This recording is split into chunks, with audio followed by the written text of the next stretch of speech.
An gwangwaje jami'an da ke saka ido da hukumar ma'aikatar yaƙi da cutar TB na garin birnin Kebbi taimakansu da babura da motoci. Da yake bayani a gurin taron da aka gudanar a ofishin hukumar da ke birnin Kebbi, kwamishinan ma'aikatar lafiya ta jihar Kebbi ya nuna jin daɗinsa da samar da mashinan da motocin, inda ya ce yana da tabbacin ma'aikatan za su yi amfani da su yadda ya dace.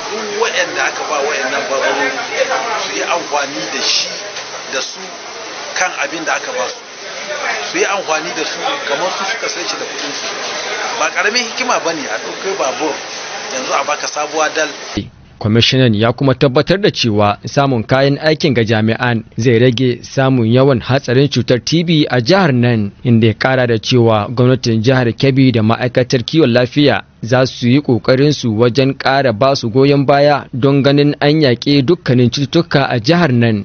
A kalamansu, wakilin hukumar lafiya ta duniya wato WHO da takwarorinsu sun yaba da kokarin jihar Kebbi. Is seen all over the 21 local governments in Kebbi State. I also want to thank the State Ministry of Health for the great work they've been doing through Ogasho Ogele, who has been doing great work for TB control, as mentioned by Dr. Moses.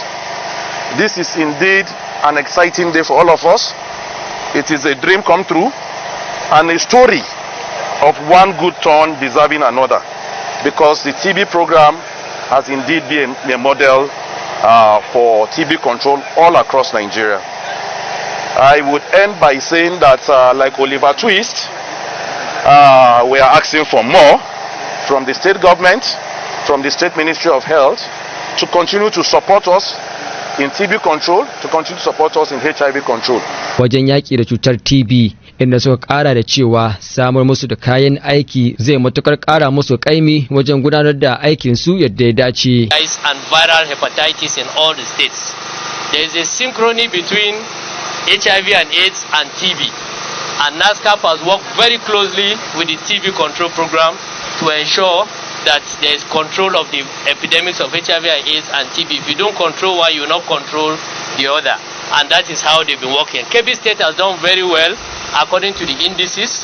It's important to mention that of recent, NASCAP has national clinical mentors, 11 of them who work with Kebbi State, and they are ensuring improvement on these indices. Da take jawabi, matar mai girma gwamnan jihar Kebbi Hajiya Nasir Idris Gwandu, wacce mataimakiyarta ta musamman ta wakilta Hajiya Rufa'atu Garba Hammani, ta yi kira ga jami'an da su yi aiki da baburan da motocin don ci gaban jihar Kebbi wajen yakar cutar TB. Daga nan kuma Hajiya Rufa'atu ta jaddada aniyar gwamnatin jihar Kebbi karkashin jagorancin Hukumar Dr. Nasir Idris Gwandu wajen yakar cututtuka a fadin jihar nan. Sorry, members of the press and other utility officers.